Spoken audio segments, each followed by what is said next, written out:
Often referred to as the minister who bangs the drum for General Muhoozi, Balaam, the State Minister for Youth and Children Affairs, serves as the Vice Chairman of the Western Region's Patriotic League of Uganda. The 44-year-old strong supporter of the Chief of Defense Forces, General Muhoozi Kainerugaba, sat down in an exclusive interview with Vision TV. Here is an up-close of his views on social, political and economic issues. I serve in a very interesting docket. I was first of all need to thank the President who appointed me and trusted me. I've never had a suit. Maybe I had a suit once when I was at campus for campus elections, campus campaigns and politics. And then I used to lead in the BCom class, Bachelor of Commerce External. So I was a leader in that group. But since then, I've been doing my things, private business. But of course, when you do private business in Uganda and South Sudan, it's complex. You must be a leader to manage companies, more than one company. And I want to confirm to you that by the time the President appointed me, I had a total of 10 companies. So employing close to 1,000 young people and old people, professional and unprofessional, ranging from media houses, real estate, water plant, that's manufacturing, agriculture, and others. So I've been running business as a business leader. So when they gave me this docket, and then they gave me the most tough docket, that is the youth, which is the biggest population of Uganda, 78% children and youth mark up, or they make up to 78% of the population as per the recent population census. So this office, the minister has had its own complication that I don't have a vote, so much money, and the youth want money. Everything of theirs is money, money, money. They don't want to hear a road. They don't want to hear a hospital. They don't want to hear anything. The youth are demanding for money and jobs. Money and jobs. Every day on a good Tuesday. If you come here on a good Tuesday, I meet 700 young people, and I make sure I meet all of them. So that is one of the biggest challenges. However, it's not about challenges, but I've also had achievements, and the achievements in 1 year are remarkable. I want to thank the technical team, the people I work with, my fellow minister, the senior minister, Honorable Beta Monge Akena, and Honorable Anyakun, the Minister of Labour. We work closely, we work together, interlinking, because the youth are the laborers, the youth are the one working in factories. So we are working closely together when it comes to this. So on the local scene and international scene, we have achieved. And I want to give you a few of the things that we have achieved. Initially, government of Uganda started what we call the Youth Venture Capital Fund. So that Youth Venture Capital Fund, close to 12 billion shilling had been put in Senare Bank. However, many of these young people didn't know about it. So when I joined, I started following up the implementation and monitoring of the youth, the disbursement. First of all, it is giving out the money, because they have the money, but they are not giving out the money. The president allocates the money, the government gives the money, but the banks are not giving out the money. So I fast-tracked the dispatchment of the money for the youth who meet the criteria. So 12 billion plus government of Uganda money, which is close to was put in Senare Bank, which is 50%, which is cumulative, and that money, 12 billion, has been given to or close to 3,000 youth groups have accessed the funds. And in total, over the last 10 years, because this is 1 year, when I was in office, it came 12 billion. However, in the last 10 years, government of Uganda, this cumulative fund will reach 198 billion shilling. I think that is a plus to government for this effort. Then also we are skilling children, so youth and children. We have a skilling center in Intao, which had no funds by the time I came in. So when I came in, I tried to tap in for them funds from here and there. Now we have closed it. We are teaching young people in soap making, hairdressing, tailoring, and entrepreneurship lessons. So we are doing those things, yeah, entrepreneurship lessons. Then the other thing that we have handled, we have an Intao Youth Skilling Center in Mkono, in Intao. Those people in Intao know it. We have trained so far 640 who can do things, who can make soap in the last 13 months. And then when I became a minister, my first assignment was to visit Omusinga wa Rwenzururu to start a relationship with Businga, because Kasese has a big youth population who are unemployed, unskilled. The level of skilling in Kasese has been down. But again, before in 1986, the previous governments had a skilling center in Mubuku, on the hill of mountain, on the slope of Mountain Rosori.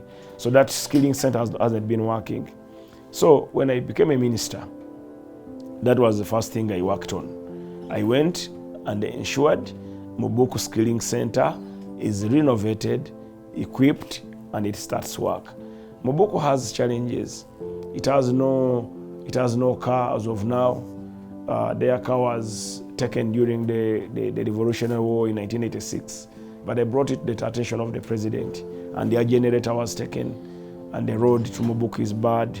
Electricity heading to Mubuku is not yet there. But now that the minister in charge of electricity energy, she's my big sister, I've explained that to her, and she promised recently that she will be able to put a generator in place in Mubuku, and also she will extend power, a 3-phase power line. Because we are skilling them in welding, in soap making, in animal husbandry, in farming practices. The skilling center has over 100 acres. It had 150, but it has had encroachment of by 50 acres. So that land, very prime land, probably the best, the institute with the best view in Uganda. It had been left in ruins. So when I became a minister, that we started, and it is now working. Then we signed a program with the United Nations agencies, 13 UN agencies. It's UN Joint Adolescence Program. We are targeting refugee hosting districts and communities where so many young people don't have hope. They are used, sex exploitation, child labor, all those bad things. They have been happening in those refugee camps. Districts like Chiliandongo, Isingiro, Masindi, Hoima, Ayumbe, Ajuman, West Nile, Koboko, those refugee hosting districts. This program is targeting them. It is it's close to $22 million, which equivalent of 80 billion shilling, is heading towards skilling and equipping. The money is, don't ask me for the money, because most of you will call me and ask me for the money. The money is run and controlled by the UN agencies. So our work is to evaluate and work together with them and support them and give them the platform that they need to do. So I'm not keeping any money in my ministry. I don't have that money with me. So it's run by the UN agencies. Then also, there's another program that we are doing. We have what we call the Youth Connect. I was able to attend Youth Connect in Kigali, Rwanda, where young people with knowledge, with technology, with skills, with different things have come normally together to exhibit what they are doing. I'm impressed with the youth of Uganda. One of them has made a light, and another one has invented a machine that can work on coffee. Another one is inventing a machine for testing malaria, a cheaper to use equipment for malaria. So we are doing quite a lot of things. So we are relating with these international conferences to see what other nations are doing and that we can work on. And then the other thing that we have worked on is the coming up with the development of the youth development strategy and action plan now, integrated in the national development, in national planning or employment strategy. So that plan we have done and we have submitted it. So this development of the national youth employment strategy and action plan now integrated in national employment strategy, will help us plan for our young people who are unemployed in the short term, but also in the long term. Because as you are aware, the youth who was 33 the other year, 2 years ago, 34 before he became a minister, now that youth is 35. So he has transformed. But again, the new young people who are born 33 years ago or 17 years ago, they are becoming youth. And then they're also children. So we have to make a plan. Otherwise, we shall have a timing bomb where so many young people work, but then many people are going to school, but they don't have employment. So that is quite important, and we are working on that strategy. We should stop just waking up, doing things that we are doing. Then the other main thing that I've done in the past 1 year is implementation and monitoring of Youth Livelihood Fund. As you are aware, we have the Youth Livelihood Fund. It's a fund, it's a revolving fund. It is in billions, not even a million. That money is available in the Centenary Bank and other banks. Soon I will advise we may seek to negotiate with the government bank like Post Bank and maybe Housing Finance Bank, so that money is put in some of those banks so that the youth can easily access it. Here in this Youth Livelihood Fund, we learned from 2.5 million up to 25 million shilling, lending between 3 people to 5 people.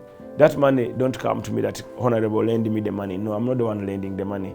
But we have a secretariat on second floor, on first floor, where you can go and get all the information what you need. You don't need the security, you don't need a title to access that fund. You don't need this title to access the fund. It is in billions, 72 billion. Over years, it has been rolling. That money will reach probably 300, 500 billion in the coming 1 or 2 years. So that money is money for the youth, which revolve. And when they pay, that money goes back to the consolidated fund in Bank of Uganda, and then it is reallocated. However, that fund, we have had challenges that many young people who got it before COVID, who had started enterprises before COVID, all of them, most of them, at least 85%, lost businesses. So they cannot pay back. But then it's money meant to revolve to support other young people. So whatever, as we are doing, let us start in a Rubimbi, in a smaller way. We can't roll, not everyone can be satisfied in the short term. 1 year is not enough for me to satisfy everybody, to get everyone a job, to find everybody an employment, to find everybody a loan, to find everyone a car, to find everyone a skilling center where you can go and skilled. But then also I want to thank the president that we are complementing with the 18 skilling centers, which he started. The beneficiaries are young people, they are youth. So I want to thank the president in a special way for having a vision to start 18 skilling centers in 18 sub-regions of Uganda.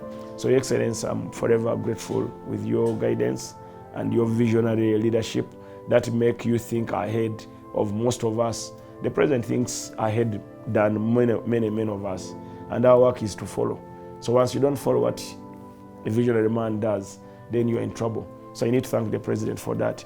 Then I'm monitoring and evaluating the UWEP. UWEP is a fund, and YLP and UWEP will put it together. This was for women in enterprises. Then the other one is for youth, regardless of woman or girl. So we've been evaluating and monitoring this money so that the money reaches to the beneficiary. If you are a son of a rich man, you don't need to benefit from this money. Benefit from your father's crowd. I don't expect General Muhoozi to benefit, to call and say, I've heard you have money in YLP and UWEP. Can I also get, I'm a youth? No. Your father has a farm in Chisoza and Rachtura. You can sell a cow there and get capital. Rohamia, do the same. Go to your grandfather. Your Kaguta Museveni will sell a cow and give you capital to start business. So for those disadvantaged youth from disadvantaged families should benefit. So my appeal to Centenary Bank is make the process easier and faster. However, we shall come up also with a solution as government.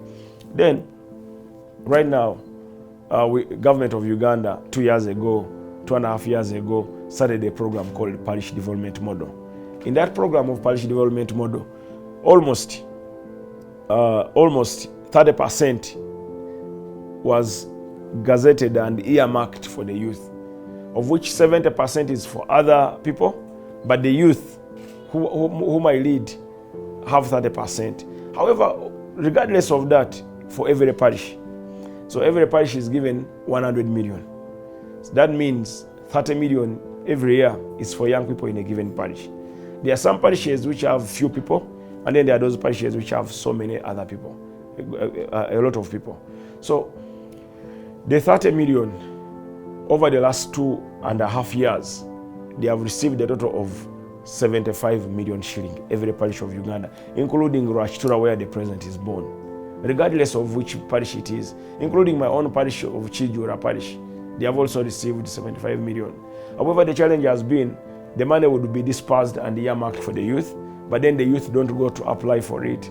So the opportunists, the sharp ones, form groups, whether they are old men, they go and get that money because we can't keep the money on account. So my appeal to the youth is, please visit your parish chiefs where you are born or in your villages, and register for the fund. We have a lot of money. We need a donation vote because the youth need money. What do you do when they ask for money? A little I have, I share with them. I've expressed this to my boss, the appointing authority, that when he made me a minister, I was doing my business. But now the ministry is eating up my business. Because if I come with my pocket, this is my money. Maybe I have 100,000, 200,000, and someone comes with a kid crying here in my office with a big wound on her head, beaten by a man. A baby hasn't malnourished. She hasn't had anything like soya bean. She hasn't had anything like porridge. They don't even have money to buy mukene to safeguard them against measles, silverfish. So you end up picking your little money and giving it to people. So the biggest thing this Minister of Youth needs a budget for donation. Because there is no other minister with the vulnerable people like the Minister of Youth. The elderly have a donation. The elderly have a pocket. The elderly ministry has a budget, and they give them 25,000 to the elderly. So we should have a budget for the ministry, for the docket. Whether I'm the one in the ministry, whether another person is appointed in this ministry, this person must, youth and children, it must be considered as a special ministry. We are the ministry of majority, but without a budget. Yeah, we don't have a budget. We don't have an operational budget. Yes, I don't have $1 billion shilling for my ministry in a year. Can I tell you what I've achieved in the docket of children? Because I spoke about the youth. Can I speak about the children as well? Then now we go to any other business. So now, when I became a minister, I fast-tracked the implementation of the National Child Policy and its implementation and plan in 136 local governments. That one I've done. The National Child Policy, this child policy that safeguards our children. So this we have rolled it out now in 136 local governments. Then we have also gone ahead to recruit and train 84 social welfare officers in 15 local governments of Kotido, Napak, Amdat, Lamo, Noya, Tororo, and others. But this we can't do it as government. We've been supported by partners like UNICEF, Save the Children Fund. Then also we are training currently 1,456 parasocial workers. These parasocial workers, 1,456, they will help us to volunteer in communities to support child care and child protection. In this, many of children in refugee hosting districts, many of our children have been harassed, many children have been raped, many children have been beaten up, many children have been, so much has been happening to our children. So we are training these people to support us as parasocial workers. These are voluntary people, just like we have in the Ministry of Health. We have those people working in the villages as grade one health support staff. So we are training those. Then we have oriented and recruited 27 probation officers who are going to work in our probation homes. Then we are constructing our Moroto remand home See, there is no reason why children who are committing offenses from Moroto are transported to Jinja or to Mbale. Each sub-region of Uganda should have, you like calling it a remand home. I'm proposing to Cabinet and Parliament soon that we want to call them children correction facilities or children corrections facilities, because you cannot remand a minor. That was wrong to say I'm remanding a minor. We shouldn't remind minors, we should correct minors. So we are building a children correction facility in Moroto with the hope of with using government of Uganda funds, and then also we're also establishing the district child well-being committee in 126 districts. Then we started the Sauti. Sauti is a helpline that helps the vulnerable. We started it. We have a call center in Chireka. That call center is funded by UNICEF and other partners, UNDP and others.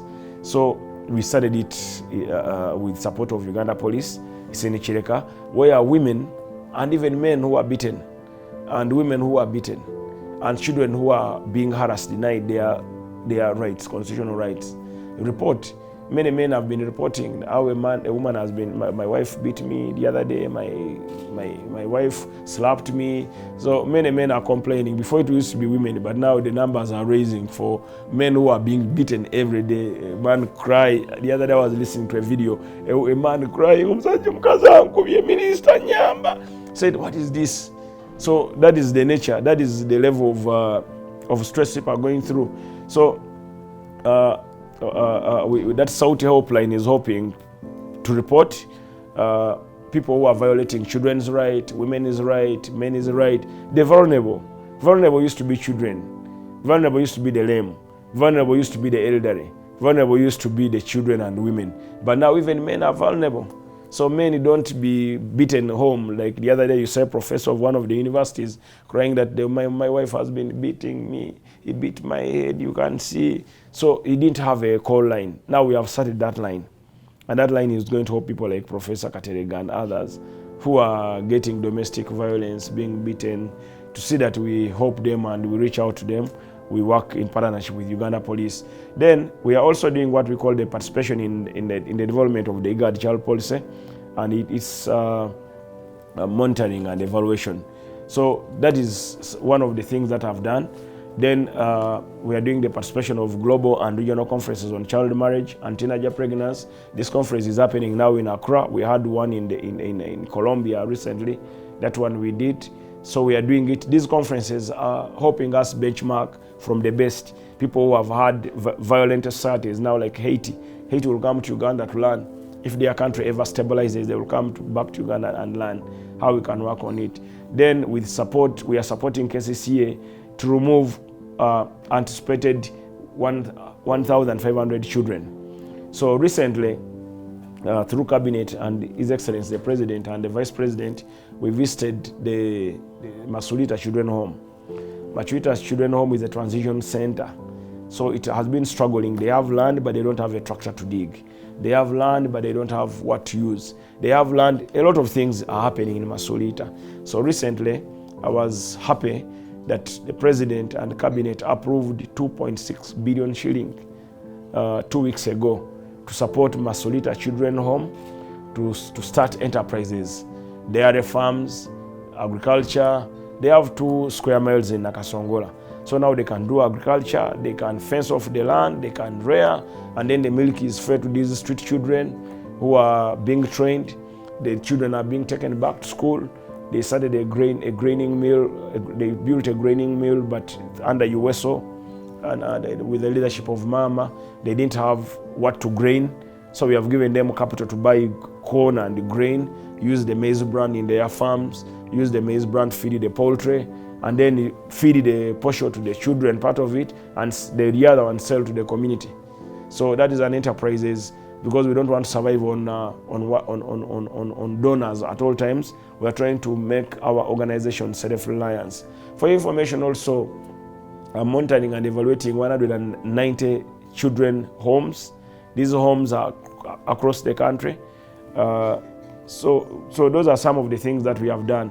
So we are developing currently the development of the National Social Care Framework, and then also the development of the National Social Service Workforce Strategy, and then coordination with partners and child care protection interventions in Uganda. So we are working with partners like USO and all the other people to see that the children are off the streets of Kampala and they are taken back to where they come from. We have reactivated our training center in a park for the children. So those are some of the things. However, whatever we are doing, we also have challenges. One of the challenge of our finance, of our social program like YLP and UWEP is how young people cannot access the funds easily from commercial bank. So I'm tabling to Cabinet and Parliament soon to allow establishment of a youth development bank, so that all these billions we are collecting are put in that development bank, and the youth can walk to their development bank to seek those funds and develop and pay back and maintain their bank. So this bank will be a youth development bank 100% for youth development, for youth loans, for training, for skilling, because these commercial banks will offer you money to do a business, but they will not monitor and evaluate you. So I'm proposing to Cabinet that we start that. And then the other challenge we have had is our remand homes are depleted. They are in a bad state. Masindi remand home has no child wing, the girl wing. They have a boy wing. So a child in Masindi who commits an offense in the Bunyoro sub-region is transported to Fort Potro or to Arua. We are denying these children justice. So that is one other thing that I'm fast-tracking within the shortest time possible to Cabinet and Parliament to ensure that before the end of our term, at least they build that remand home. They build that remand home. Then also our remand homes or children care homes don't have vehicles. Partners like UNICEF has always pledged to give us some 3 vehicles. Like Fort Potro, if you commit an offense, that center of Fort Potro cares for Kasese, for Chenjojo. It cares for over 30 districts, but they don't have a vehicle to take children to courts from the places where they committed the offenses. So we end up having children on remand longer period than they would have been. We are denying these children justice because we don't have means to transport them from the remand homes. So that is another thing that I noticed when I became a minister. That has to be fixed. Then some of our remand homes have asbestos, which are condemned materials. So also I'm fast-tracking with Cabinet, with help of Cabinet and His Excellency the President, to see that those remand homes are renovated so that our children are not only remanded, are corrected, but also we put skilling items, lessons for them. So as you're on remand, you learn how to tailor, how to weld, how to make bricks, how to build, how to do carpentry. Like when we were growing, we used to have art and craft day every week. We could have art and craft day where we would make bowls, where we would make mats, where we would make ropes. So those things should be maintained. They should be put in our remand home. That was missing. I'm going to fix that. Then also we need also to avail more funds for the docket of children and youth affairs. Those are some of the things. I've been a supporter of the president, active supporter of the president for the past 25 years, 25 or 30 years. Campus time, we used to oppose the president in campus in 2001, 2007. All students normally oppose governments, apart from currently where we are now supporting government vigorously. So I've admired the president. I always see what he does. I see how he handles things. I see how he goes down to the common man. I see how he does. So by the fact that he was doing those things, and then I was also in entertainment industry, which takes me down to the common man who sells chikomando, chapati, mputa roaster, and all those people. Those are the common people I was dealing with who paid the 7,000, 10,000 to come and see my concerts in Korolo and Nambole or in Nachivu or these other venues. So those are the people I used to survive by. So I was used to the common man, and then I've been supporting the common poor person on the ground. So becoming a minister just it became a title that I'm an honorable minister, and then the etiquette that come with it, that you must put on a suit, you must have a tie at least, or you must have those complications. The first 6 months, courts were itching me. I would really feel very terribly bad that I can't have my favorite beautiful t-shirt, very nice t-shirt. I would always feel terribly bad, but with the grace of God, I've been guided, and I want to thank the mentorship of General Muhoozi in the first place, who identified me and made me a vice chairman of PLU in Western Uganda. Muhoozi has mentored and made me. Many of you may not know the goodness in him, but he believes, when he believes in you, he's very faithful. Muhoozi is a very faithful, kind-hearted person who will tell you this is right, do it this way, do it that way. He's very good. He's very, very good. So I want to thank the General Muhoozi for the mentorship. First of all, identifying me, because the president used to see me as his supporter doing his rallies, but he didn't know that I can be an effective administrator, an effective monitor, an effective implementer, and he didn't know that I had those big ideas that can transform our nation. And the big ideas I'm sharing. Then also, in a special, I want to thank my leader, the leader of cabinet, the vice president. She's a good mentor. Sometimes she writes a note and tells you, Honorable, this you have to handle it like that. Don't handle it this way. So that lady, Her Excellency Jessica Alupo, she has been very, very good. Then I need also to thank the Prime Minister, because she's my boss. Yeah, she teaches me a few of those things. And then my boss here, my sister, Betty Amongi Akena, the Minister of Gender, she has been good in my transformation. And then my special friend, the Minister of Labor, Anyakun Devinia, that one we share every day. Anyakun, Honorable Ian Abe, Honorable Nyamtoro, we are always in touch every day. We are sharing on how to go over this and that. And of course, Honorable Ruth Nankabirwa. Those people are very good, extremely very, very good, especially Nankabirwa. He makes excellent tweets. He speaks reality. He doesn't speak lies. If he says something is wrong, it is wrong. His tweets are patriotic. He's promoting patriotism, and he promotes nationalism. So I want to thank him for being a good leader. You don't have to lie.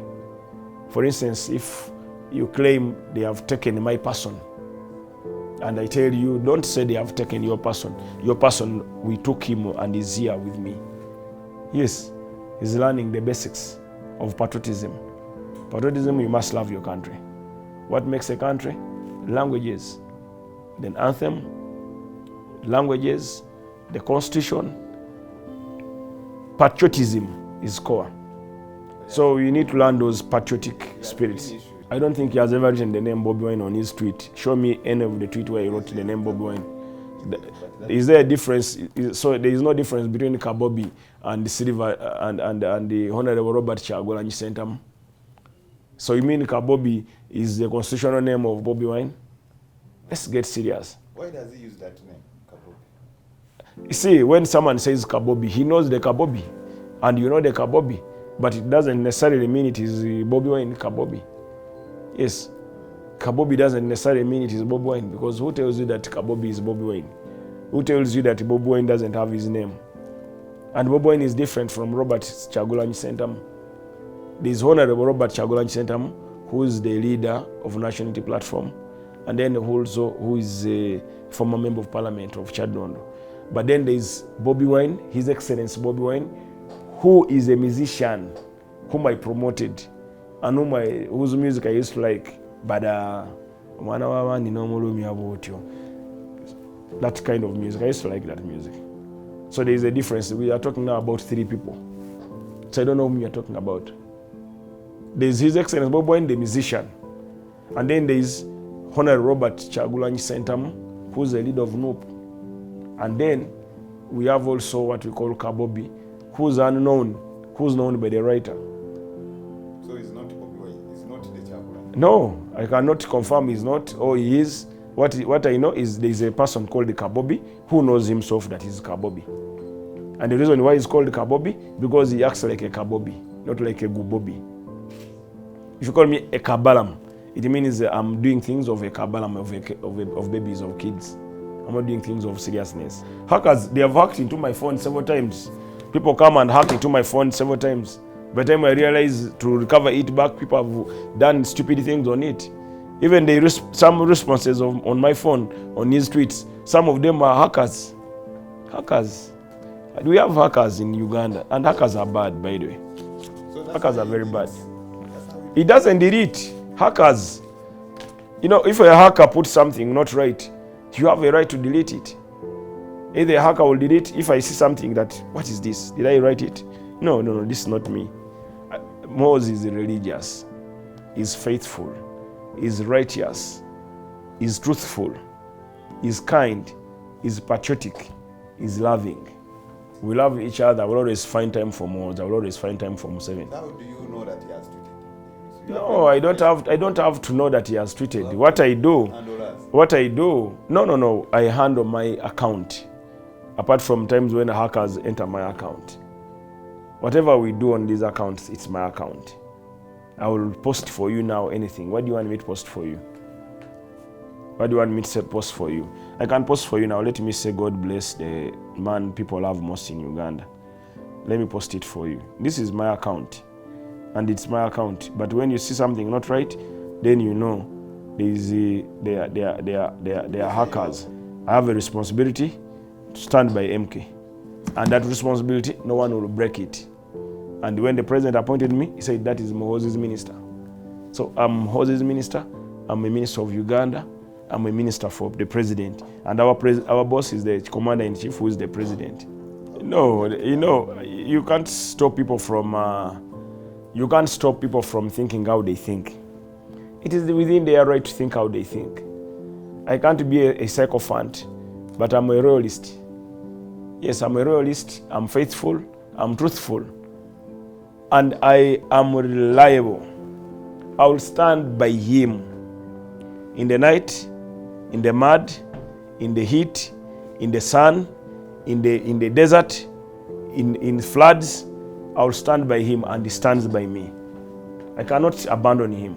He's a mentor. A mentor is supposed to mentor me. A social media account is a social media account. I don't take anything on social media as something very serious. I don't take social. It's social. You know what they call social? The meaning of social? Do you know what they call social? Social, yes. Yes, what is the meaning of social? Social is social. Now I've posted. There's no need of putting a handle. I've posted something. Me, what I want to tell you, my brother, MK is one of the most intelligent and most brilliant person on earth. There is nothing he does that is not of national interest. Whatever he posts has an implication of national interest. There is nothing he does that is not of national interest. For those of you who may not understand English, may not understand it. If he says we must clear the eastern bank of Uganda, the western bank of Uganda, we must clear the western border of Uganda and eliminate ADF once and for all, he means it and he does it. He means it and he does it. Now let me ask you, does it mean that when you're a president of Uganda, you should not talk about women? Should he talk about goats? Should he admire a goat? Should he admire a frog? A man should admire a woman should admire a man, a girl should admire a boy should admire a girl. He's not a gay. He's not a gay. He's an African. And he's doing the African spirit. I don't see any problem with that. He's purely a religious man. He has one wife, and he has that principle of one wife, but doesn't stop him from having, from connecting with the society, with what society wants to hear and what society wants to see. Yes, he has one wife, and the wife is probably the most beautiful woman I've seen on earth, Charlotte. Yeah. So when he talks about women, should he talk about what? Social or social connections are proper things that are good in promoting equality, justice. Okay? When you do social, it means you are promoting equality. Through social, you can promote equality, equity. You can promote all these other good things. So when MK speaks about a woman, he has the most beautiful woman on earth. He doesn't need another woman. Yes, and I'm Team Charlotte. I've said that before. Yes, I'm Team Charlotte 100%. And MK does not look for another woman. He's not looking for another woman. But then it doesn't stop him from talking about being... Actually, for them, what they think is the truth is not the truth. Social media is to promote friendship and relationship. That's social media. Social media is not a government page that he is declaring something on a government page that he has signed it. Give me an of his tweet where he signed and put Muhoozi Rugaba and put the date. Let us continue with our social media and we shall not stop it. Yes, the reason why you read it because you like it. It is a platform for promoting friendship and equity, justice and connection. Social media is a connection. You didn't know him. And you know what stops me from being humorous? That I'm a minister. Because I'm a minister, when I say something, I'm wrong. No, I'm speaking what will make you happy. And I'm speaking what I know is purely in my heart. It's a gathering of everyone who has had a stressful day, who wants to share what is happening. Like last night, a young man asked on social media that which bank would you trust most? I had to come up with a post of the banks I think work for me as an entrepreneur, so that others can probably use those same advantages and services as an entrepreneur. You understand? Yeah, so purely, let's not take social media as a declaration or as a constitution. Social media has never been a constitution that I will read it and follow the constitution, the articles of a constitution. How many things does Donald Trump post? The other day, Donald Trump on his Truth Media, he posted himself wearing as a pope. Did he become a pope? Is he now called His Holiness, the Pope, Donald Trump? He's the President of the United States. Do you think Muhoozi is more powerful than Donald Trump? Do you think General Kainerugaba is more powerful than Donald Trump? Would you take it serious that Donald Trump has declared himself as a pope? Is he a pope? We have the Pope. As a CDF, it is his mandate to ensure that whoever threatens the security of Uganda is warned.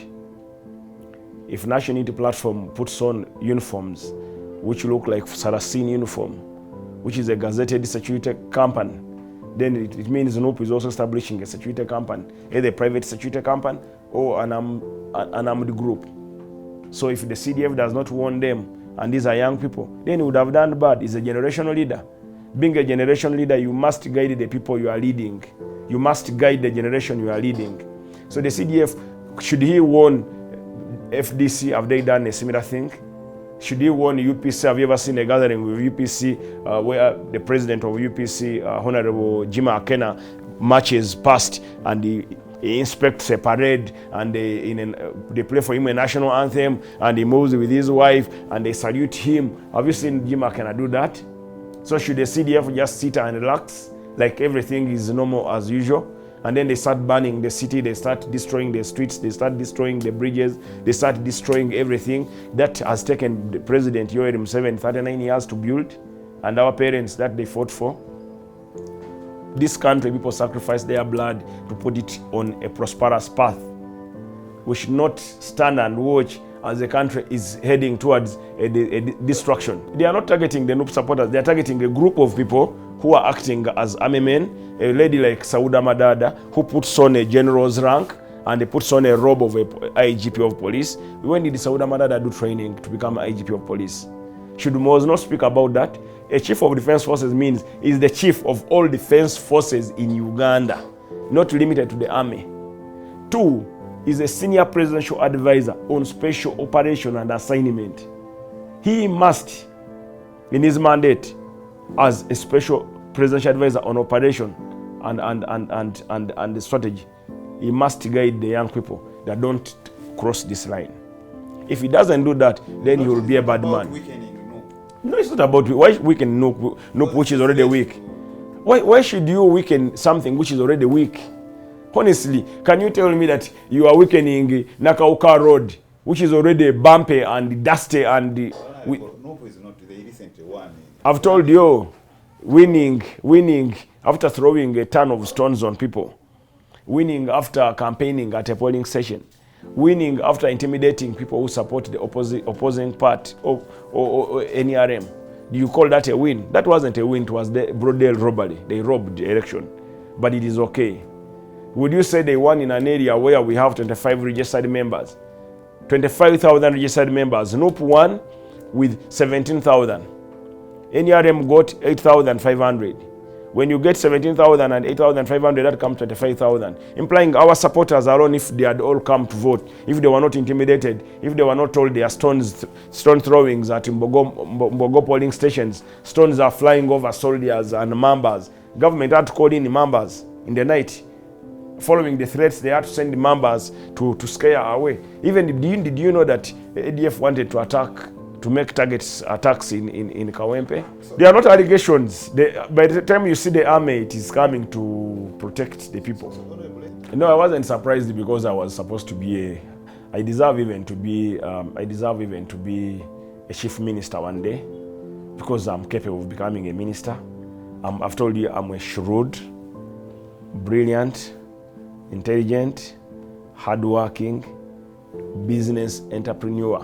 I'm a sole proprietor, never been employed. I'm a medium taxpayer. I'm a medium taxpayer. I've employed myself, never been employed. So being a medium taxpayer, it means up to now I'm a medium taxpayer. No member of parliament, probably not even a member of cabinet, is a medium taxpayer apart from me. So what makes me a medium taxpayer? I'm an entrepreneur. I'm good at enterprises. So if I'm good at enterprises, if I can run a business well and it flourish, because you tax what you make. If I'm doing well, that's what you tax me. That's what makes me a medium taxpayer. One step, maybe next year I'll become a large taxpayer in the category of MTN and Airtel. So how do I do those things if I'm not intelligent to handle such? Patriotic League of Uganda is a civic organization whose role was to advocate for the missing gaps within NRM. Zero tolerance to corruption. No. We shall take power. We shall take power. I didn't want. We shall take power. Under the leadership of General Muhoozi, at the right time, we shall take power. But PLU is a civic organization, not a political organization. We're not a political party. Our political party, we belong, actually, me and Muhoozi, and his children and many of us, we subscribe to NRM. I'm now the new appointed treasurer of Chijura Central in Masindi in NRM structure, the village structure. So I'm in charge of keeping money. So to perform well doesn't mean you should be a member of parliament. There are people who have never been members of parliament and they are performing well. Yeah, so people should not think that for me to perform or to do things, to make things happen, I should be a member of parliament. I've made things happen when I was nobody. So, and things will keep happening. So being a member of parliament is secondary. It's not. But will you contest? You see, that's what I keep telling you. At the moment, I'm looking at the youth docket, which has so many challenges that I need to fix. So whether Oima, whether Masindi, whether Kampala, I can stand against Lukwago and win him. Why should I even go for a small constituency? Why can't I take on Kampala and I become a road mayor so that I clean the streets, I remove the floods, I remove the rubbish off the street, I remove these unfair taxes on landlords, people with a mad house, they are charging him ground rent. Those are the things I should do. My future plan is to support Muhoozi in 2026, 2031. No. My plan now is to support the president. My focus is to support the president and make sure the president wins. My other plan is to support the youth to get out of poverty, countrywide. I'm embarking on a national youth wake-up rally. We are going to start a national youth wake-up rally for information. So I will start on the 16th of May, Friday in Moroto, Saturday in Katapi, 23rd in Soroti, 24th in Imbale, 30th in Namutumba, 31st in Luuka. On the 6th, I'll be in Gulu. On the 7th, I'll be in Kamuli, Namasagari. On the 13th, I'll go to Koboko. So we are doing the youth wake-up rallies. These rallies are aimed at checking the people who picked money from government, the young people who have been picking money from YLP and all these other venture capital funds, PDM, and then also to see that the youth are getting medical services, that people are not stealing drugs in their communities, in their community health centers, that people, they are not paying for jobs in the district. I'm going to focus on that. Now the focus is national. The focus should not be cornered in a small area. But when the time comes to stand as a member of parliament, maybe yes. But for now, let me do the work that I was appointed for. I have a mandate to empower, to educate, to uplift, to protect So you don't rule the out. rights. No. I've told you, standing, people think standing is a big deal. It's not a big deal. The big deal is to support my young people. Let me do the role, the assignment given to me by the president, the youth. Let me wake up the youth in the different regions of Uganda. Before I think of any other thing, I think for now, I should focus on what is important. The most important thing now is to empower young people, tell them where the money is, tell them that we can start in Rubimbi in a small way. We dig a small garden. Whoever has land should start with a small garden before you think of a big garden like I own. So that should be the focus. You see, now we are in a digital world that I don't have to go to office to sign a check. My work at my level now is to sign checks. I don't go looking for business. I have trained people who are looking for business. So my work is to pay for the services, which is electronically generated. So my focus now is signing checks, paying workers. That is my aim. Pay workers, sign checks. That is what I'm doing. And I want to thank the president for allowing people, developers to come up with the magical programs like digital finance literacy. People are now doing, you don't have to move with money, you have mobile money wallet. So I use my mobile money wallet transact. So most of the things, and then we do Zoom, we do all these things. So as I'm going for a function, like I will go for a function now to Mukono at noon. So as I'm going to be on my business on the phone. I hold a meeting of 1 hour to do a business on the phone. What is the secret behind your success as an entrepreneur? Hard work, patriotism, faithfulness, believing in Christ, loving Mzee, trusting my parents, knowing where I came from. You understand? Honesty, and not failing to, not getting annoyed over criticism. I stand by what I believe in, and I stand by what I want. You'll abuse me today, like I saw the other day, someone said the meaning of Balaam. So he comes up with, he wastes a lot of time to come up with the grammar of Balaam. Balaam has to do this, Balaam.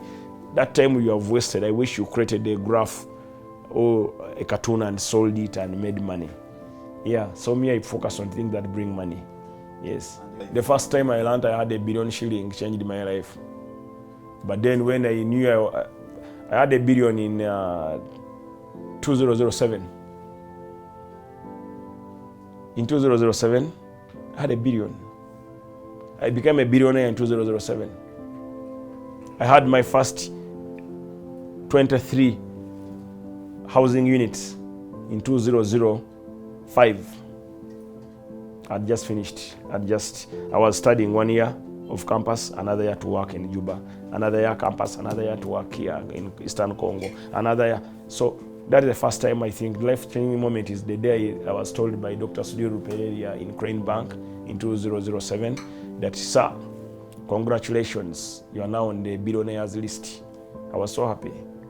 I was so happy that I had become a billionaire because I always wanted to become a millionaire. But I became a millionaire in P7, I think. In P7, I was a millionaire. Then I had 10 million in senior 1. I would sell posho. In senior 5 and 6 at Progressive, I would supply the school with posho. When I was a student in a sponsored school, I went to study. Someone offered me sponsorship in that school, Honorable Elisa Kawamoti.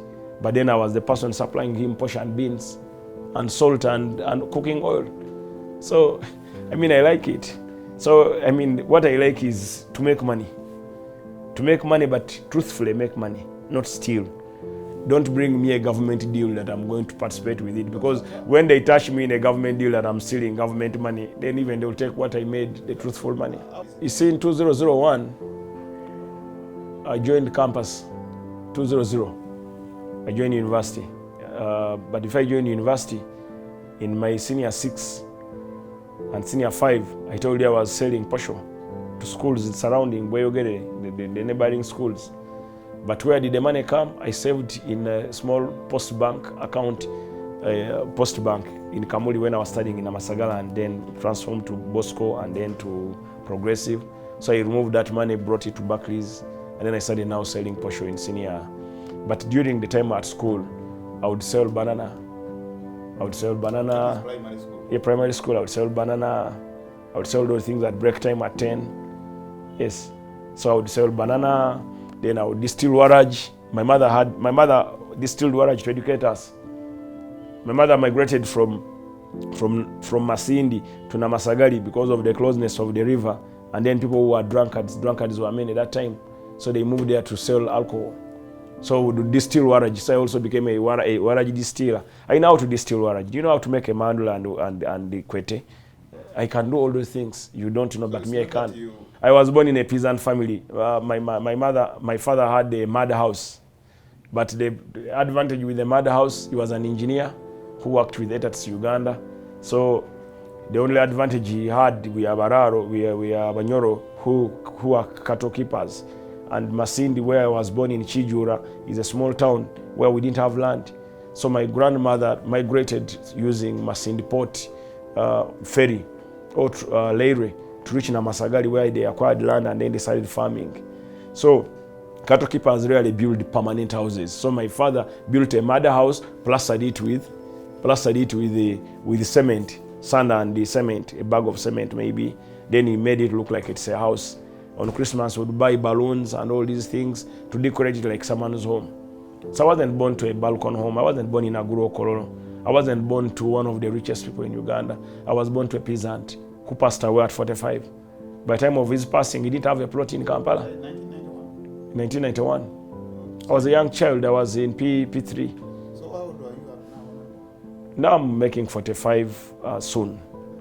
I'll be 45 very soon in July 28th. I should be 45. And I have children anyway. Don't ask me, do you have children? I have 3 children. A beautiful girl, Benta Karuhanga, Aboli, and 2 handsome sons. One is Kamkama. They are in primary. One is Kamkama. One is Kamkama, Briven Brennan, Akiki. Another one is Kamsime, Biden, Amoti. So I have 3 children, biological, and then I have those who are not biological, but they are my real children. Like they are my children. Daddy Balaam. Those could be coming to 100 plus. With some are South Sudanese. I've educated from P1. There are 10 South Sudanese who call me daddy. They have lived with me in Kampala. I've educated more than 100. I've educated close to 1,320. Currently, I have 7 people I'm supporting in campus, full sponsorship in campus. All of them are currently? I have close to 1,337, the one I'm supporting in education. 1,337? Yes, I'm supporting in education. But of which my own biological children are only 3. So you pay fees for all these? Yes, I support them. I'm their guardian.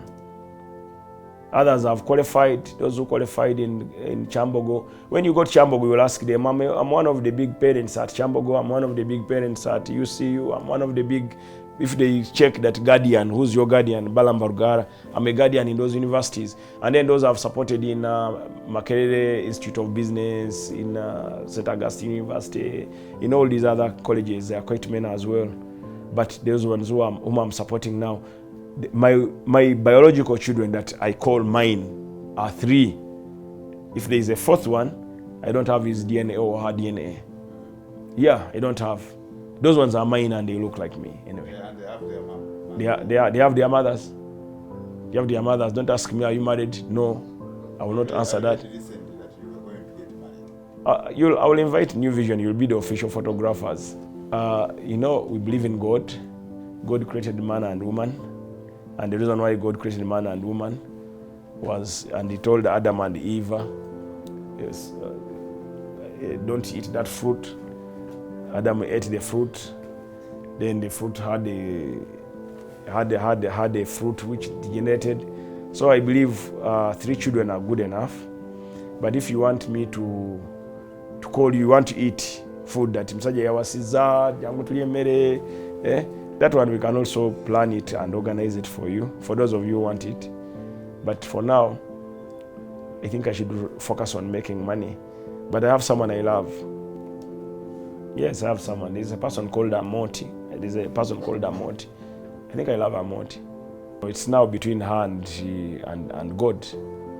It shouldn't be me. Why should I say I plan to wed? It's women demand for marriage. If a woman doesn't demand for marriage, will you marry her? So she hasn't demanded. No, the woman will demand for marriage, and what type of marriage? Silent marriage, noise marriage, traditional, kuinjira, kugamba obugenyi, kubunga, kuchara. You understand?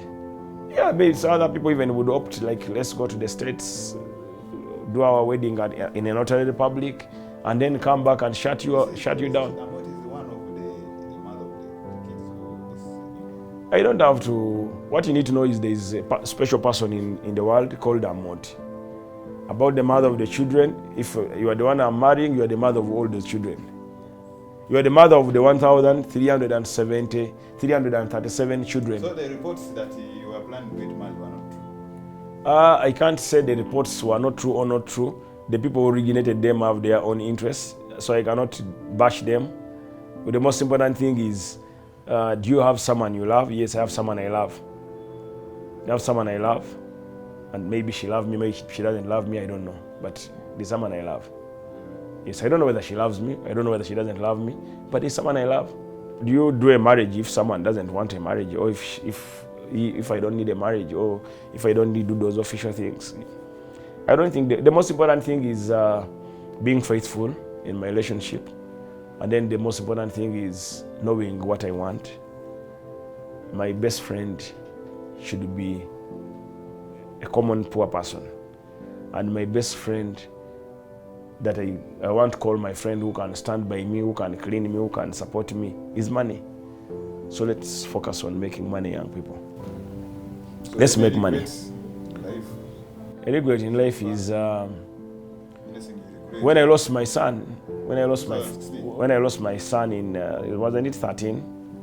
So in 2013, when I lost that firstborn son, after spending so much money, we spent close to $200,000, which is close now currently like 760 million, and then you lose someone after spending all that money in different hospitals, also hospitals here and there, from Uganda to South Africa to India to Benefiber, USA.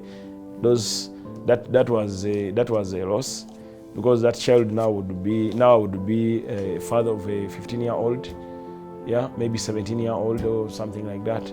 So maybe my child would be going to campus. Yeah, so maybe he will be running my business. Yeah, so that was a setback. Like an early child is a child who runs your business in case you disappear. These other ones are babies, yeah, 6 years, 5 years. These kids are 5 years, 6 years. So those ones, for them we need to have constant prayers that they graduate to 17 so that they can operate and run the businesses.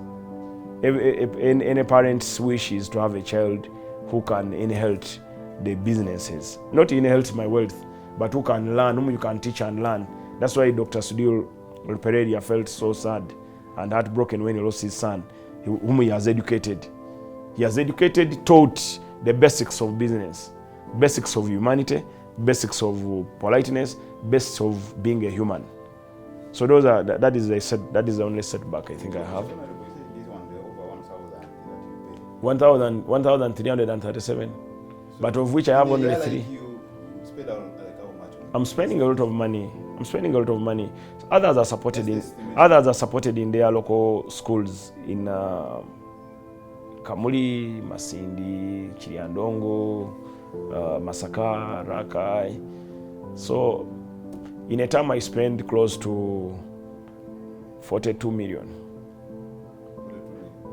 I spend 42 million, and I have where it comes. I know I have a particular property that I put up, that whatever comes from there will go to humanity. Even when I die today, I will tell them that. From your pockets? Yes, from my pocket. I'm not an NGO. And I've sealed now. I'm not admitting more people. Yeah, because now I've seen it has led me to own my own house. Like instead of building my own house, I've started building my own house now, and I live in an apartment. Even when I became a minister, I remained in an apartment. Many people, when they become ministers, they transform to huge mansions. But I felt staying in a mansion, I would spend that mansion, the rent from that mansion. I have mansions, I have buildings. But those buildings, I'm getting money to support humanity. I'm a Road Croissant and I'm a Rotarian. I'm a major donor in Rotary. I have a badge for major donor. I'm a major donor in Rotary. So I felt now that others are, because I know I will have like 400 out of institutions, out of the skilling institutions. So the number will drop down by as I go to 2026 May. So you remained staying where? I remained staying in my apartment. I built a house in Intinda, but I don't entertain visitors there. What changed is wearing a tie and a suit. The rest remained the same. I'm the same. I do my jogs alone. I move by myself.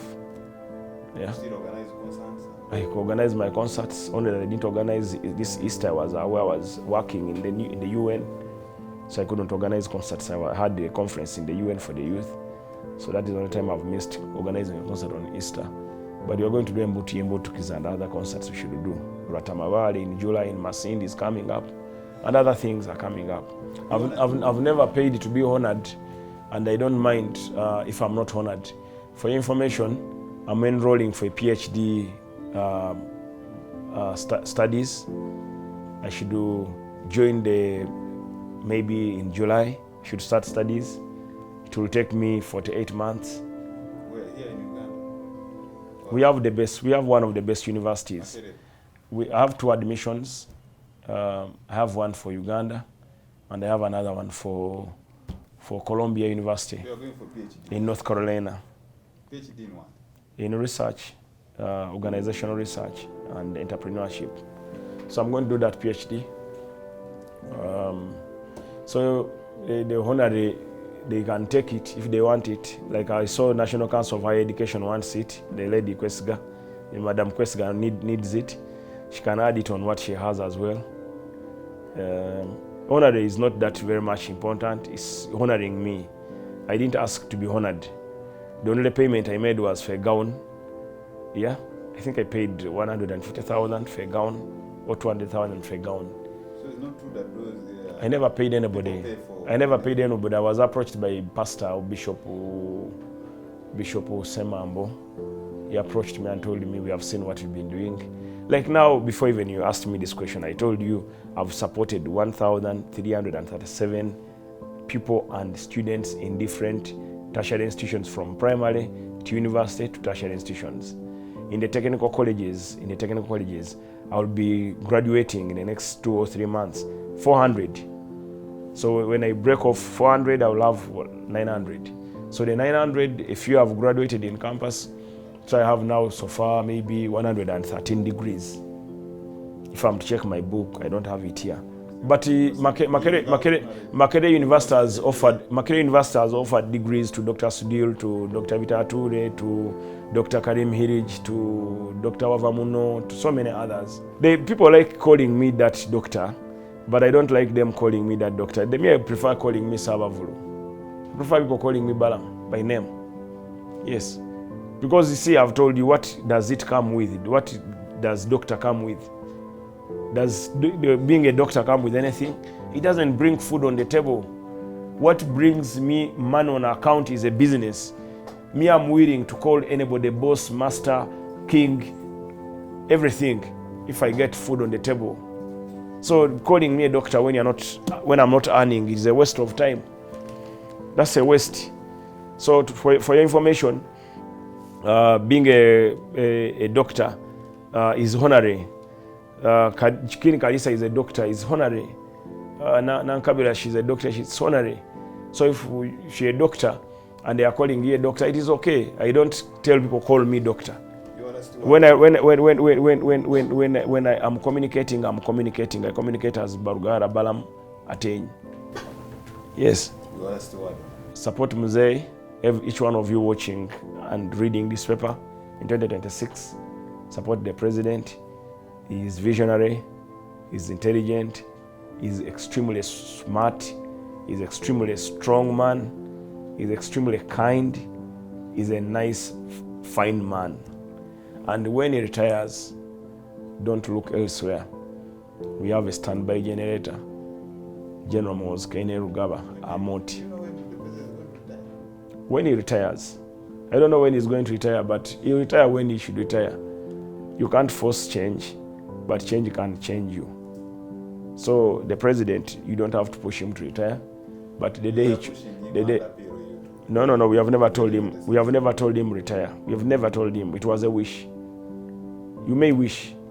If he doesn't, and you see the way he is, he's working so hard, tirelessly, holding 5-7 meetings a day, running in the gardens, running in the coffee farms, running in the piggery places, in people's farms, evaluating PDM. So it means he's still young. He can even run for another 20 years. He can run for another 20 years. Yes, we shall wait. If the president chooses to rule up to another 20 years, yes, we can wait. Is Muhoozi going to die? Muhoozi will live. Muhoozi's family, they live up to 110, 120. Even if General MK became a president at 80, still he will rule for. Also, Ugandans want him to rule for two terms. For him, he wants to rule for 1 term. But some Ugandans are saying, no, we want you for at least 20 years. He wants to rule for 1 term. 1 term. He wants 1 term, only 1 term. He would take 1 term if given a chance. But Ugandans like me, I say, but why 1 term? You are a son of a giant. You are a giant. We need this supersonic development in our nation. So we may need him for maybe 2 terms. Yeah. And then your children, because we shall be 90, 80 years by that time, your children can also become presidents. Yeah. If Bobi Wine's grandson also can become a president, no problem. You don't see Bobi Wine becoming president. How can he become a president if you cannot keep the presidents of ghetto? It's hijacked by a man called the Butcher Man. How can you keep the presidents of Uganda? How can you dream of? You're not serious. New Vision. Get serious. New Vision. Vision Group. Get serious. You cannot keep the presidents of ghetto.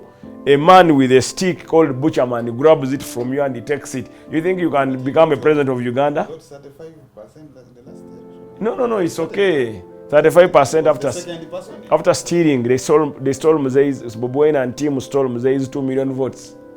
Muhoozi lost 1.5 million votes. Even we have the evidence. Maybe they can get maybe 10 or 6%. Then the other parties can also get 6%. The other parties, so maybe they can have like 12.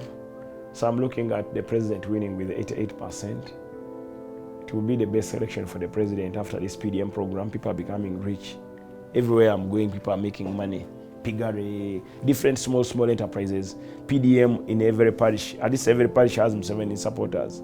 People who are earning money, who have earned 1 million. I've told you, each parish now in Uganda, by the end of this financial year, they will have received 300 million. So those are 300 beneficiaries in every parish of Uganda. How many parishes of Uganda do we have? We have close to 75,000 cells. So each cell is getting money. All those are voters. So with the money transformation, people getting money, I believe the president is going to get more votes. He will get more votes. We are looking at 88%. Personally, I would prefer not even to stand for any election and focus on protecting his vote, because last time they stole his vote. Nope stole close to 1.8 million. This one, put it on record, I've said it. Nope stole the president's vote. 1.8 million. Yeah, close to 1.8 million. They stole his vote. They were stealing because they were conniving with the election officials. Muhoozi is a good man. They stole him. He was busy in Rachtura when these ones were stealing election. Where do you see yourself in the next 5 years as Balaam? As Balaam Barugahara, I'll continue doing my business. If the appointing authority feels I can remain a minister, I will be happy if he makes me a minister again. If he doesn't make me a minister, I will thank him. Out of 43 million people becoming a minister, becoming among the 81, it is a privilege and an honor and such a blessing. Yeah, but I'm not struggling. I'm a hardworking person. I'll serve Uganda in any capacity. Even if the appointing authority says you can make a good RDs chairman LC1 of Kamwacha or Kavule, where Bob Wen's office, I will go and serve. Thank you. I didn't join politics. I wasn't appointed to make money. I was appointed to supplement, to transform, to support the transformation. And that's what I'm doing. Yeah. New Vision TV. Stream smart, stream New Vision.